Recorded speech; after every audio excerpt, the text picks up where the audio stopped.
Now to David Wilcox. He's been in this current job since 2011, October 2011. And among the responsibilities of the Director of Research and Statistics, well, they do provide the economic and financial outlook to the Federal Open Market Committee just prior to each of its policy setting meetings. And they support the program of the Federal Reserve to promote financial stability and to conduct financial supervision. The U.S. economy is in the process of recovering from a financial crisis and a recession of historic proportions. The consequences of those events are still reverberating throughout the U.S. economy and indeed still around the globe.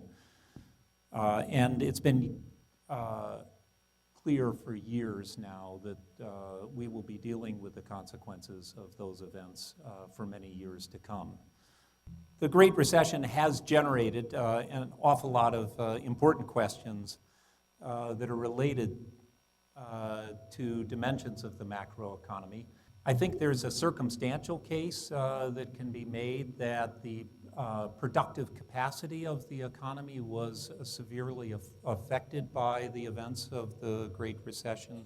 The Fed's task is to try to conduct a monetary policy that ensures both price stability and maximum sustainable employment. So question number two, how much unused productive capacity bears directly on the Fed's so-called maximum employment mandate?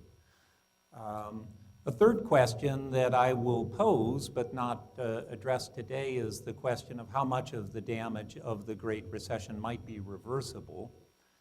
Remarkably little, to my knowledge, is known about that question.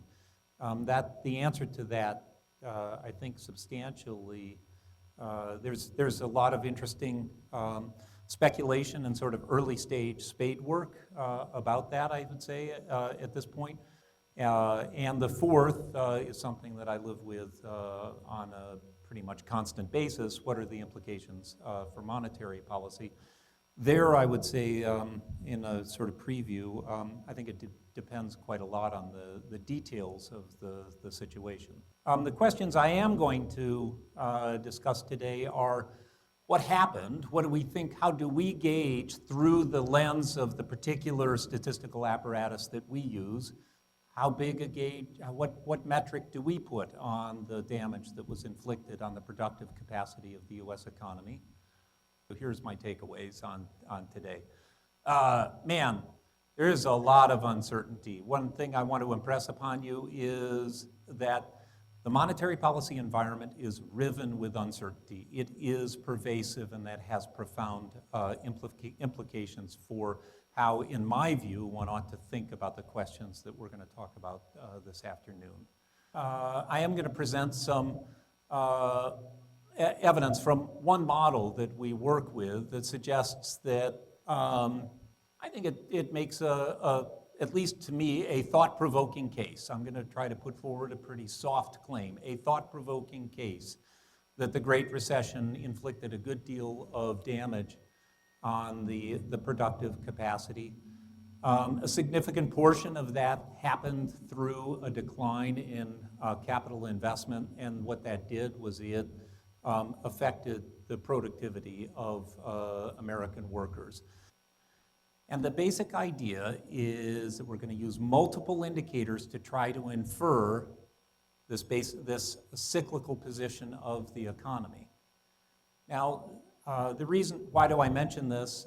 Because I'm really enthused about it, because it gives you the framework for what the program is going to be for much of our work at the Federal Reserve for the next couple of years. We're going to be aggressively pursuing a systematic program of attempting to make sure that we're bringing to bear in a statistically efficient manner all the indicators that we can to try to discern what in a much more formalized way than we've done in the past, what the cyclical position of the economy is, and what's new and innovative about this is that there's a whole new world of economic measurement now that's available. There are new non-traditional sources of information. Matt Shapiro, for example, has done some really interesting research on using social media to measure aspects of labor market behavior. Well, could we put those to work?